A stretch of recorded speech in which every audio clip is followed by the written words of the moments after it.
안녕하십니까? 고려신학대학원 설교 실습 2020년 설교 실습 온라인 강의 5번째 시간입니다. 오늘은 청중에 대한 관점이 설교를 바꾼다라는 제목으로 강의하겠습니다.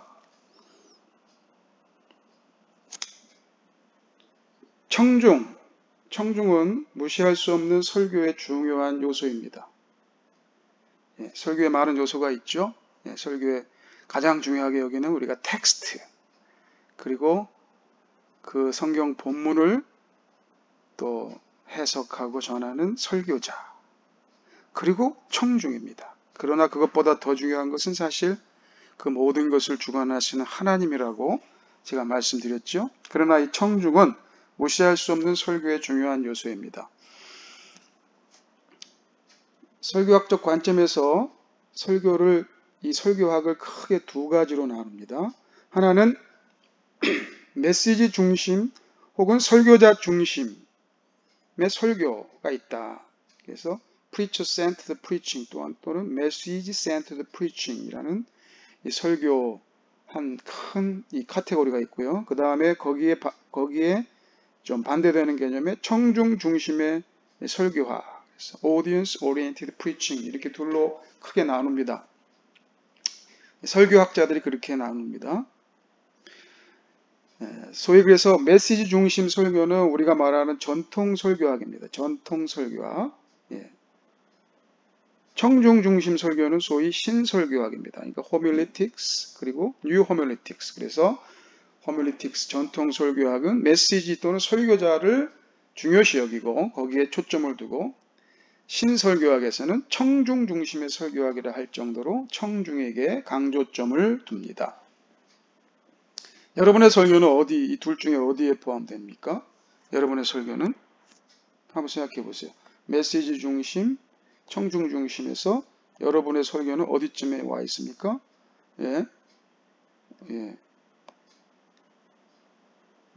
어간에 왔다 갔다 하겠죠. 우리 고려신학대학원 학생들은 이쪽으로는 안 갈 것이고, 최대 가봤자 여기고, 아니면 요 어간에서 왔다 갔다 하겠죠. 그렇습니다. 어쩔 수 없어요. 그러나 청중에 대해서는 우리가 생각을 해봐야 된다라고 하는 겁니다. 이 소위 신설교학은 프레드 크레독이라고 하는 굉장히 유명한 분인데요. 이분이 미국의 설교학자이고요. 1970년대부터 북미 대륙을 중심으로 발전시킨 신설교학. 이분이 이제 신설교학의 대부라고 할 수 있는 분인데, 이 신설교학은 청중에 대해 무관심 혹은 무지했던 당대 설교자들에게 큰 영향을 미쳤고, 설교학에 있어서 청중에 대한 발견이라고 해도 과언이 아니다. 설교학에 있어서 청중에 대한 발견이다. 이렇게까지 평가합니다. 그동안은 사실 청중에 대해서 별 생각을 안 했어요. 청중 분석한다 그래봤자 설교자가 설교를 잘하기 위해서 청중을 분석하는 대상 정도로만 봤지, 청중에 대해서 제대로 생각하지 못했습니다. 그래서 이분의 이분의 책이 굉장히 많습니다. 이거는 이제 초창기 책이고, 굉장히 많은데, 여기 말하는 이 청중에 대해서 굉장히 발견하게 하는 책은 1971년 초판 나와서 1979년 또 나온 As One Without Authority. 이거 한국말로 번역되어 있죠. 권위 없는 자처럼 이렇게 해가지고, 이 설교학, 청중의 발견을 했다고 해도 과언이 아닌 이러한 설교학에 대한 책이 있고요. 그 다음에 Overhearing the Gospel. 그래서 내러티브 프리칭에 대한 이 신학적인 틀을 만들어준 이런 책들이 있습니다. 다 번역이 되어 있을 겁니다. 여러분 한번, 우리가 이걸 따르는 건 아니지만 이분이 어떻게 전통 설교학의 문제점을 지적했는지는 봐야 되거든요. 그래서 설교학 좀 제대로 공부하고 싶은 분들, 꼭 설교학을 전공하지 않아도 한 이 정도는 읽어야 되지 않나 이렇게 생각이 듭니다. 따라서 설교에 있어서 설교자와 청중이라는 요소는 너무너무 중요합니다. 굉장히 중요한 요소입니다.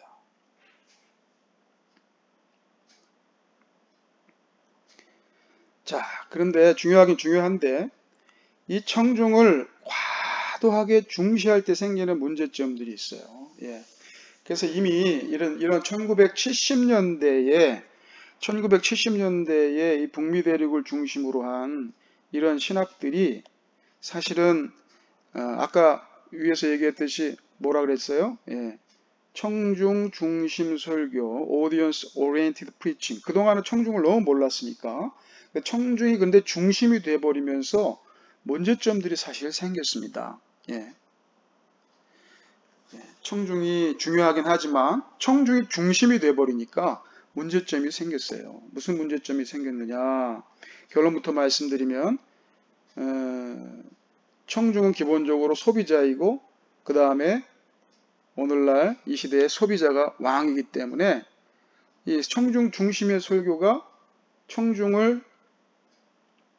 청중에게 하나님 말씀을 잘 전하기 위해서 처음에는 시작했지만 그것이 발전하면서 또 이 세상의 어떤 이 소비자주의, 소비자가 왕이다라고 하는 이런 개념 등과 연결하면서 문제점이 생긴 것이죠. 자, 예를 들면 제 논문에서 좀 발췌해 온 건데요. 내러티브 프리칭에서 the hearer, 청중이죠. hearer는 권리를 가지고 있습니다. 예. 어떤 권리를 가지고 있냐? 그들의 자신의 개인적인 결론을 만들어낼 수 있는 권리가 있는 거예요. 내러티브 프리칭, 소위 말해서 크레독을 중심으로 해서 유진 러울이 그 다음에 그 이후에 많은 신설교학자들이 발전시켜 나가면서 어떤 이제 이 결론적인 그런 그림이 생기냐면 청중이 결국 스스로의 그 설교를 듣고 나서 private conclusion을 만든다, 끌어낸다. 그 권리가 청중에게 있다. 이렇게 얘기한 거예요. 이런 이야기, 그 무슨 설교학자들이 뭔데 뭐 이런 이야기를 하나, 이렇게 생각하는 분이 있겠어요? 그러나 이것은 단순히 설교학에서만 나오는 게 아니고요. 이것은 소위 말해서 이 해석학에서 리더, response, criticism. 뭐예요? 독자, 반응, 비평 또는 해석. 예. 이라고 하는 이런 어떤 큰 틀의 이 해석학적 또는 성경신학적, 이 사람들은 이제 성서신학이라 하죠. 성경신학적인 어떤 관점. 이것은 그럼 이런 해석학 또는 비평 신학은 어디서 왔느냐? 이것은 일반 학문에서 또 온 거예요. 일반 학문, 일반 어떤 문학 비평, 그 문학 비평 이런 데서 온 거예요. 리더가 이제 중요하다. 라이터보다는 리더가 중요하다는 거예요. 이거 설교학으로 따지면 뭡니까? 설교학으로 따지면 프리처보다는 뭐가 중요해? 청중, 히어로가 중요하다라고 하는 개념이 여기에서부터 나오는 거예요. 독자 반응, 비평, 해석하. 신학으로 오면 물론 이거 세상적인 학문에서도 이미 이게 다 주도를 합니다. 오늘날도 소위 차별금지법 이런 데 보면 아니 그 교수가 아무리 그런 의도에서 얘기하지 않았다 할지라도 그 학생이 그렇게 들었으면 그것은 그 발언은 문제가 있다는 거죠. 예, 그래서 거기서 이제 그런 이론이 그런 결론이 어디서 나오냐면 바로 이런 데서 나오는 거예요. Reader response criticism 또는 Hearer has the right to draw his or her own private conclusion. 이런 것들로 인해서 청중이 너무 중시되는 거예요. 너무 중요시되니까 원 저자의 의도는 어떻게 되죠, 여러분? 안 들려요. 어떻게 된다고요? 원 저자의 의도는 원 저자의 의도는 없어져 버리거나 무시되거나 약화될 가능성이 농후해지는 겁니다. 내가 어떤 의도를 가지고 얘기했는지보다 더 중요한 것은 듣는 사람이 나는 이렇게 들었다 하면 그것이 결론이 돼버리는 거니까. 그러니까 여러분 어떤 문제가 생기겠어요? 심각한 문제가 생기는 거죠. 그러면서 이제 찰스 캠벨 이분 미국 분입니다. 미국 사회학 교수입니다. 찰스 캠벨이라는 분이 이런 얘기를 했는데, 그래서 청중은 콘서트장 간 사람이 아니고 또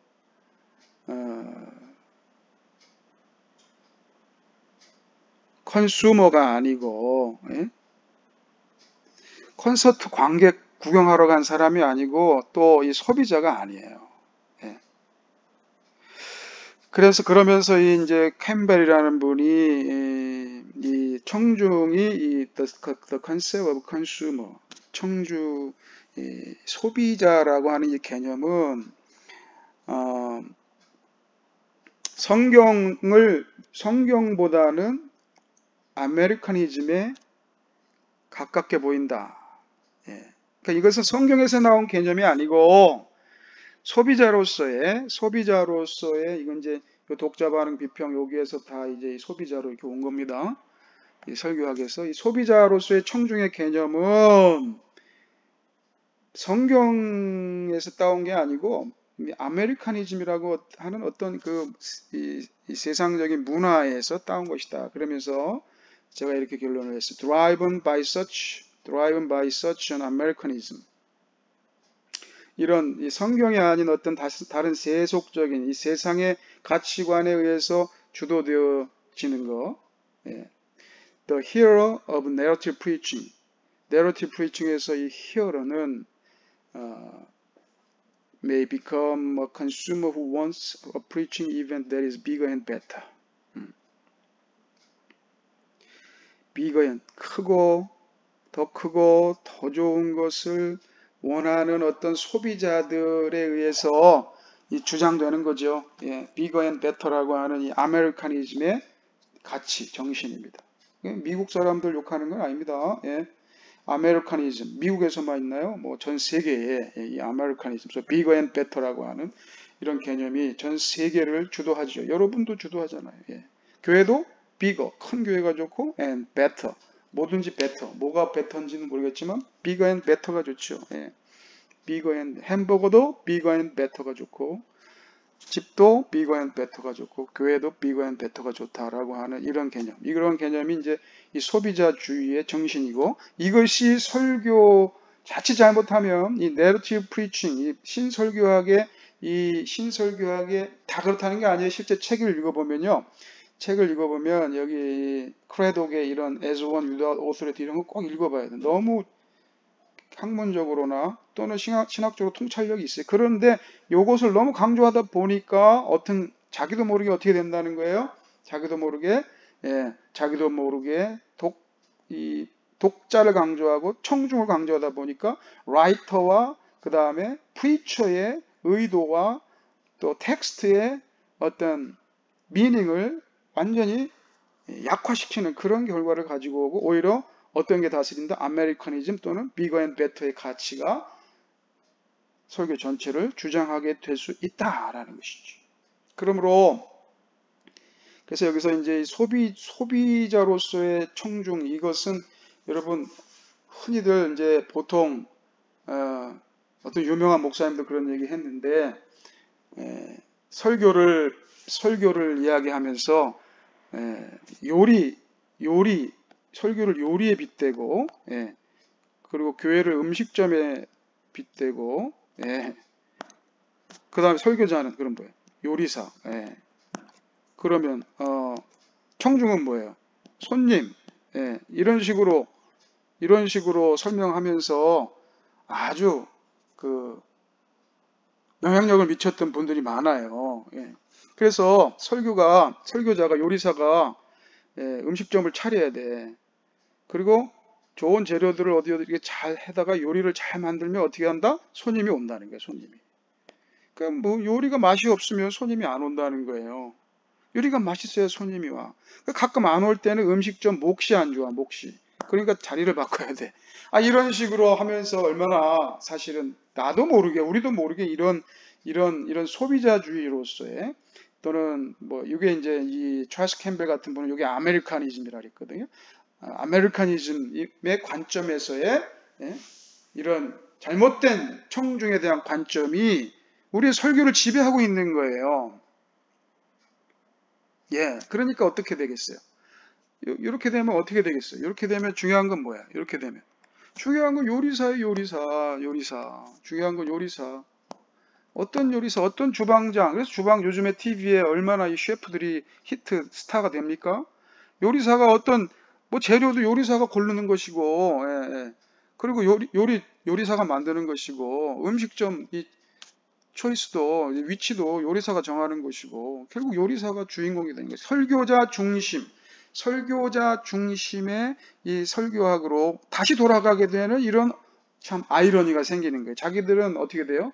자기들은 audience oriented preaching 이렇게 하면서 뭐 얘기했지만 결국에 나중에는 요리사로 다시 돌아가게 되면서 그러면서 그냥 스타 설교자가 나오기도 하고 그렇지 않으면 말 그대로 참 패배주의에 젖어서 헤매이는 설교자가 나오기도 하고 이렇게 되면서 이런 것들이 다 이 설교학의 어떤 약점에서 비롯됐다라고 할 수 있습니다. 참조하시고 그렇다면 그래서 이런 설교자를 이렇게 보는 관점은 여러분의 설교를 이 틀에서 벗어나질 못하게 하는 거예요. 이 틀에서 굉장히 중요합니다. 그래서 신학이 없다 그러지만 이런 거 신학이라고 할 수 이런 건 신학이 아니다라고 하지만 이런 게 잘못된 신학이 우리의 이 마인드를 점령하고 있는 거예요. 그래서 문제라는 거죠. 잘못된 신학 이거 없애버려야 됩니다. 이런 잘못된 신학, 이 성경적이지 않은 신학, 세속적인 신학, 이런 거 없애버려야 돼요. 이 아메리카니즘 신학 이거 없애버려야 돼요. 비거 앤 베트 이런 거 없애버려야 돼요. 비블리시즘 성경으로 돌아가야죠. 성경으로. 자 그렇다고 하면 성경적으로 청중은 누구인가? 청중을 그래도 무시하면 안 돼요. 그래서 자칫 잘못하면 그래서 이런 것들을 또 비판하면서 우리가 어디로 가는 거예요? 완전히 청중을 무시하는 어디로 가요? 옛날에 메시지 중심의 청중을 완전히 무시해버리고 다시 메시지 중심으로 돌아가는 거지. 그러면 또 안 된다는 거예요. 그런 청중을 무시할 수 없는 이유도 있습니다. 성경적으로. 자, 한번 살펴봅시다. 먼저 마태복음 18장 20절에서 뭐라 그럽니까? 두세 사람이 내 이름으로 모인 곳에는 나도 그들 중에 있느니라. 자, 두세 사람이 내 이름으로 모인 곳에. 두세 사람 누굽니까? 이 설교학적으로 치면 이분들이 청중이라고 할 수 있어요. 그 청중은 뭡니까? 나도 그들 중에 있느니라. 예수님이 하신 말씀이잖아요. 청중은 그냥 청중이 아니에요. 청중을 무시할 수 없는 이유는 무엇입니까? 적어도 이 예수님의 말씀에 의하면 청중 가운데 누가 계셔요? 나도 그들 중에 있느니라. 예수님이 계셔요. 청중 가운데. 청중을 무시하면 됩니까? 안 됩니까? 안 됩니다. 자, 사도행전 10장 44절에 보면 베드로가 이 말을 할 때 성령이 말씀 듣는 모든 사람에게 내려오시니 그랬죠. 이게 오순절 성령 강림 절을 얘기하는 거죠. 이 오순절 성령 강림 이후로 적어도 하나님의 말씀을 듣는 청중은 어떤 사람입니까? The Holy Spirit fell upon all those who were listening to the message. 적어도 청중은 이 성령님이 fall upon 하신 분들이죠. 적어도 성령께서 함께하는 분들이 성령님이 거기 계셔요. 여러분, 그죠? 우리가 청중을 무시할 수 있어요, 없어요? 청중을 무시할 수 없다는 겁니다. 왜? 예수님이 함께 하시고 성령님이 함께 하십니다. 또 사도 바울은 뭐라 그럽니까? 에베소 1장 23절에 교회는 그의 몸이니 만물 안에서 만물을 충만케 하시는 이의 충만함이니라. 그러면서 교회는 바로 예수 그리스도의 몸된 지체요. 교회의 머리는 예수 그리스도요. 그러면 청중은 누굽니까? 우리가 설교를 전하는 청중은 누굽니까? 교회의 지체 아닙니까? 거기에는 만물을 충만케 하시는 이의 충만함이 있는 것이에요. 그러니까 성부, 성자, 성령, 삼위일체 하나님이 이 청중과 함께하고 있다는 사실을 우리가 설교할 때마다 기억해야 되는 것입니다. 잊어버리면 안 되는 것입니다. 그러나 그럼에도 불구하고 어떤 일이 생깁니까? 청중은 어떻습니까? 누가복음 13장 34절처럼 예루살렘아 선지자들을 죽이고 내게 파송된 자들을 돌로 치는 자여 하나님의 택한 백성이고 또 예수님이 사랑하시고 예수님이 그 성육신 하시고 예수님께서 말씀하시고 예수님이 함께 하심에도 불구하고 그들은 계속해서 참 파송된 자들을 돌로 선지자들을 죽여 설교자들에 대해서 어떤 반감을 가지고 있고 설교자들을 참 설교자들의 이 설교 말씀으로부터 멀어지려고 하는 암탉이 새끼를 병아리를 알게 아래 모으려고 하는데 자꾸 도망가려고 하는 그런 모습이 청중에게 있다 없다? 없으면 좋겠지만 있습니다. 예, 있습니다. 있는 거예요. 예. 이건 현실인 거죠. 예. 다 예수 그리스도가 함께 하시고 하나님이 함께 하시고 성령님이 함께 하시는 청중 맞습니다. 그러나 그 청중은 동시에 그 하나님의 말씀에서 자꾸 벗어나려고 하는 어떤 죄성을 가지고 already but not yet 죄성을 가지고 계속해서 말씀으로부터 벗어나려고 하는 그런 모습이 청중에게 있습니다. 그럼에도 불구하고 우리는 어떻게 해야 되느냐? 이게 굉장히 중요한 말씀입니다. 사도 바울이 고린도 교회를 향해서 말씀합니다. 고린도전서 1장에도 말씀하시고 고린도후서 1장에도 말씀하세요. 예. 근데 이 고린도 교회 여러분 알죠? 고린도 교회 어떤 교회입니까? 예. 예, 여기에 가까운 교회입니까? 아니면 여기에 가까운 교회입니까? 여기에 가까운 교회입니까? 예. 고린도 교회 어디에 가까워? 예, 고린도 교회 온갖 문제가 있는 교회. 예, 여기에 가까웠다고 할 수 있어요. 예. 한국 교회가 가지고 있는 거의 모든 문제를 가지고 있는 교회가 고린도 교회. 예. 못하지 않은 문제적 측면에서는 한국 교회와 거의 유사한 고린도 교회. 그 고린도 교회를 향해서 사도 바울이 말씀합니다. 뭐라고 말씀합니까? 하나님의 뜻을 따라 그리스도 예수의 사도로 부르심을 받은 바울과 형제 소수대네는 고린도에 있는 하나님의 교회 곧 그리스도 예수 안에서 거룩하여지고 성도라 부르심을 받은 자들과 또 각처에서 우리 주 곧 그들과 우리의 주 되신 예수 그리스도 이름을 부르는 모든 자들에게 하나님 우리 아버지와 주 예수 그리스도로부터 은혜와 평강이 있기를 원하노라 하면서 고린도에 지금 사도 바울의 이 고린도서의 편지를 지금 이제 보내서 그 편지를 읽는 자가 있고 그죠? 편지를 읽고 그 편지를 읽는 편지를 듣는 그 성도들 고린도 교회 청중들을 지금 사도 바울이 뭐라고 말합니까? 뭐라고 말해요? 하나님의 교회요 또 예수 안에서 거룩하여지고 성도라 부르심을 받은 자다. 성도요 하나님의 교회요 성도요 그렇게 성도라고 부르심을 받은 하나님의 부르심을 받은 거룩한 백성이다. 이렇게 청중을 상정하고 있습니다. 청중이 누구냐? 바울이 설교할 때 청중은 누구냐? 하나님의 교회요, 성도요, 부르심을 받은 자들이다. 하나님이 함께 하신다라고 하는 것을 인식하는 거예요. 그들의 현 상황이 파송된 자들을 돌로 치는 암탉의 날개에서 자꾸 벗어나려고 하는 철없는 병아리들과 같은 현실이라 할지라도 사도 바울은 그 말씀을 듣는 청중을 뭐라고 생각한다고요? 다시 한번 말씀드립니다. 하나님의 교회라, 성도라, 부르심을 받은 자라고 말씀하는 것입니다. 그러니까 여러분은 청중을 어떻게 생각하십니까? 소비자로 생각하십니까? 아니면 하나님의 교회라, 성도라, 부르심을 받은 자라고 생각합니까? 자, 그래서 우리는 이런 의미에서 제가 코람데오 설교학이라고 하는 이 언어, 요 코람데오 설교학이 필요하다 이렇게 주장합니다. 코람데오 설교학에서의 청중의 관점을 가져야 된다. 이걸 제가 처음 한 말이 아니고요.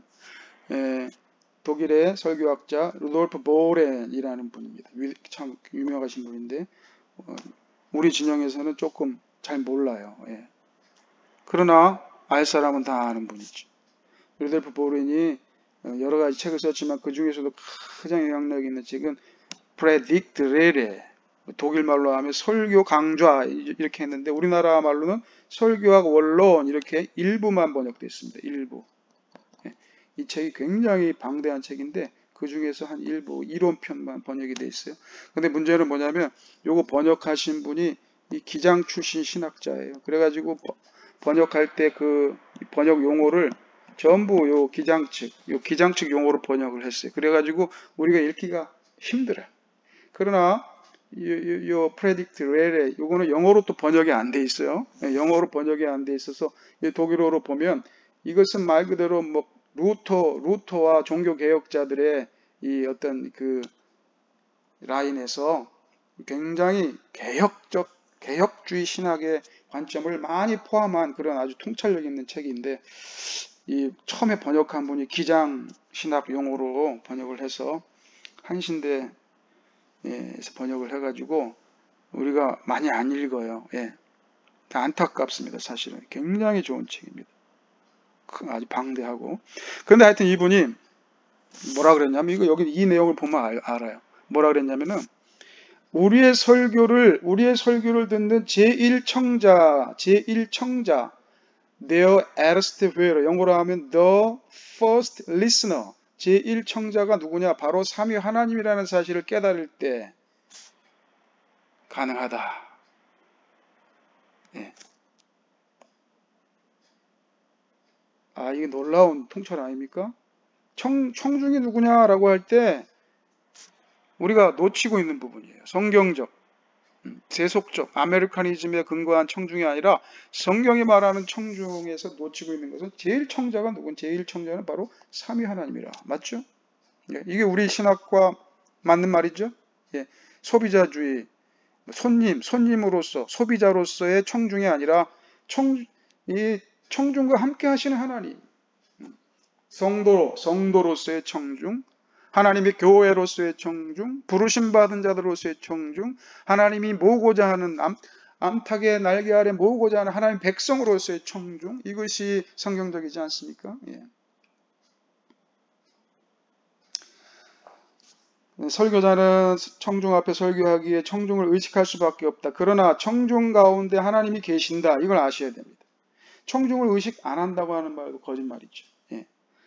그러나 그 가운데 하나님이 계십니다. 청중들은 설교자의 말을 주로 듣지만 하나님은 설교자의 마음 중심까지 들으신다. 제1청자이신 삼위 하나님이 바로 제1청자. 여러분이 설교할 때 그 설교를 제일 먼저 듣는 분이 바로 누구냐? 하나님이시라는 거예요.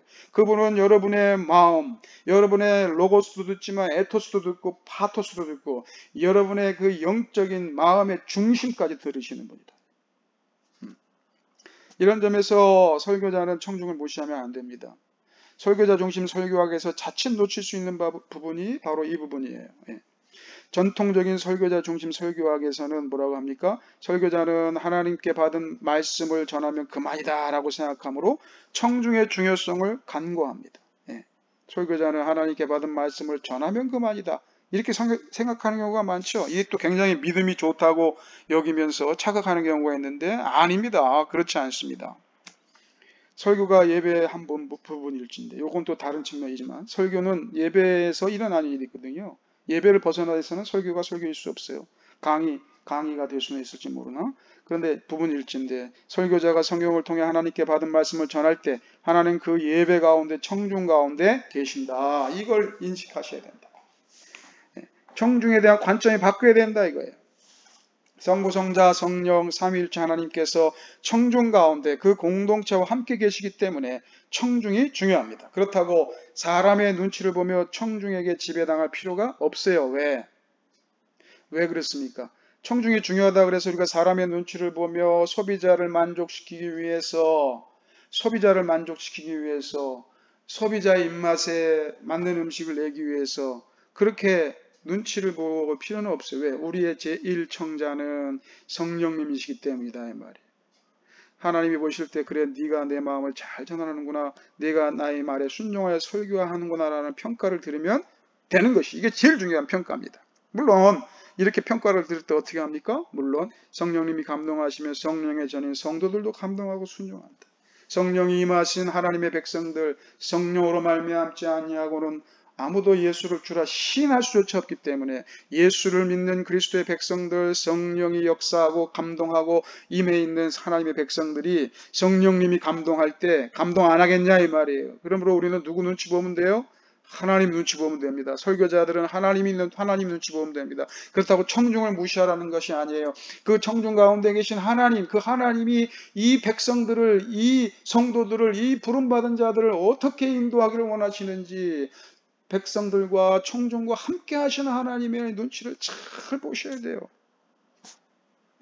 그러므로 청중은 소비자도 아니고 평가자도 아니고 관람객도 아니고 왕도 아닙니다. 설교자는 청중이 소비자를 왕으로 모시는 생산자나 엔터테이너가 될 수 없습니다.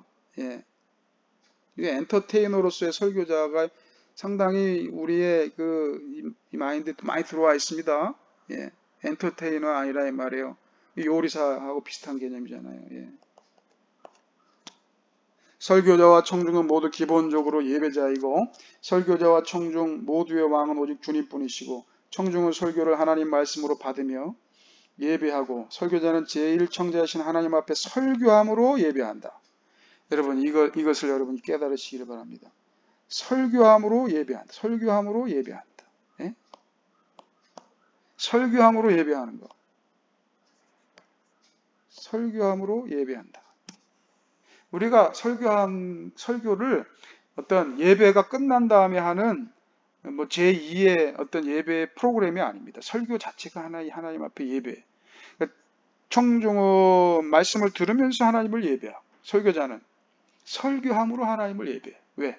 설교함으로 하나님의 뜻을 높이고 설교함으로 아메리카니즘, 비거 앤 베터의 세상의 가치관을 배격하고 성경의 가르침을 높이고 설교함으로 나는 설교자는 어떻게 해요? 설교자는 광야에 외치는 자의 소리로 외치고 사라질 뿐이지만 make a way 주님의 길을 예비할 때 주님이 오신다는 말이에요. 그 설교를 통해서 예수님이 오심으로 말미암아 예수님이 영광 받으시는 게 예배 아닙니까? 설교함으로 예배하는 그런 설교자들이 되어야 하겠습니다. 자, 설교에 있어서 가장 중요한 것은 설교가 삼위일체 하나님의 존존에서 일어나는 일이라는 점이다. 따라서 설교가 설교되게 하는 핵심은 코람데오 의식이라고 할 수 있다. 이런 의미에서 코람데오라고 하는 거 이거 뭐 다른 데서만 쓰는 게 아니에요. SFC에서만 쓰는 게 아니에요. 우리가 설교자들이 꼭 가져야 할 정신이고 스피릿입니다. 이런 의미에서 설교는 코람데오 설교가 되어야 한다. 특별히 청중의 중요성이 점점 커지는 이 시대에 코람데오 설교하기 필요하다. 왜? 청중을 무시해서도 안 돼요. 청중이 왕이 되어서도 안 돼요. 우리가 이 두 무시와 왕, 청중이 왕이냐, 청중을 완전히 무시하느냐, 이 둘의 이 양극단에서 헤매인단 말이야. 여기서 이렇게 하고 있으면 안 돼요. 코람데오 설교하게 하면 어떻게 됩니까? 설교자가 코람데오 설교를 통해 하나님을 예배할 때 하나님의 백성들도 설교를 통해 하나님을 예배하기 위해서 모여든다.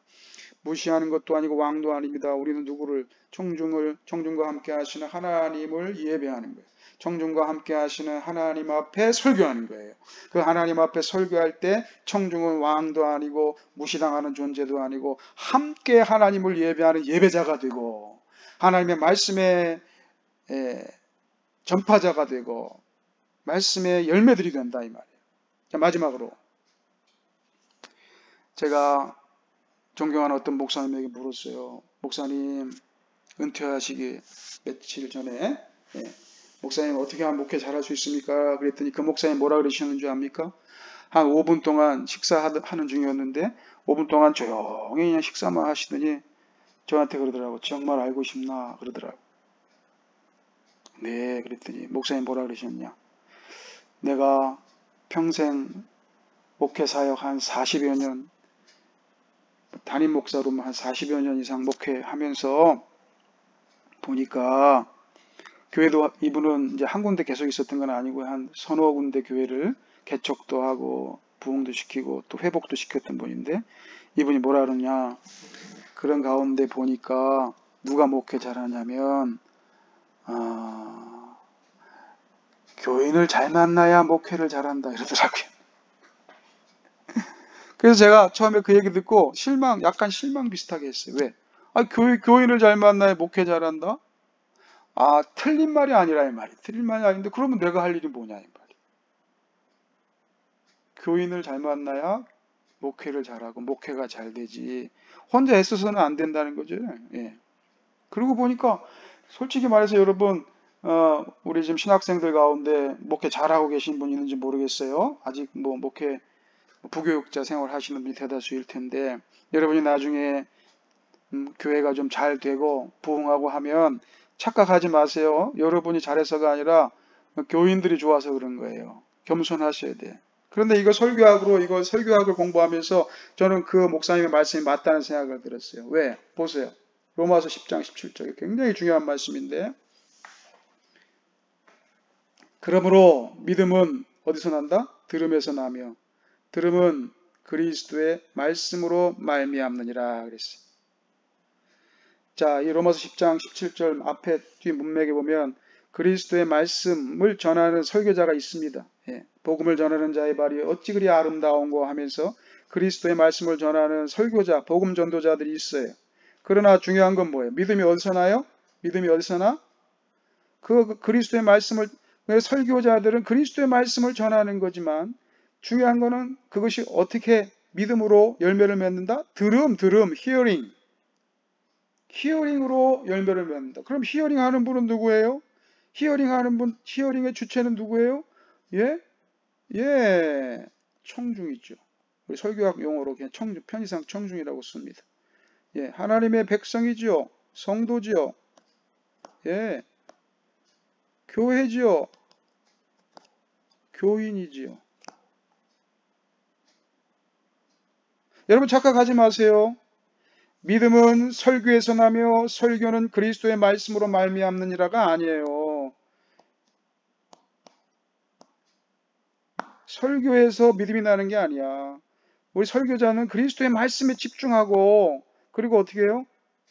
청중이 들을 때 믿음으로 들을 때 그 말씀을 들을 때 믿음이 나온다 이 말이에요. 응? 아, 이거는 지금 또 이거 1시간 설명해야 되는데 이제 간단하게 말씀드리면 그만큼 이 히어링이 중요하다 이 말이에요. 그 청중이 그만큼 중요하다는 거예요. 중요한데 그 청중을 또 왕으로 만들면 안 되는 거예요. 예? 최종적인 그 모든 것들의 주인공은 예수 그리스도 그분의 말씀이고 그리고 청중도 설교자보다 오히려 믿음을 일으키는 측면에서 설교와 설교자보다도 오히려 그 중심에 놓여 있다는 사실이에요. 사도 바울의 표현이에요. 예, 너무너무 잘. 이거를 설교자로 바꿔버리면 안 돼. 중심을 설교자로 바꿔버리면 안 돼. 들음이라는 게 들음. 자, 이 말씀은 다른 말로 하면 이 데살로니가 전서 2장 13절에 또 뭐라고 말씀했냐면 이러므로 우리가 하나님께 끊임없이 감사함은 너희가 우리에게 들은 바 하나님의 말씀을 받을 때에 하나님의 말씀을 받을 때에 어떻게 받았다? 사람의 말로 받지 아니하고 어떻게 받았다? 하나님의 말씀으로 받음이니 진실로 그러다 이 말씀이 또한 너희 믿는 자 가운데서 역사하느니라.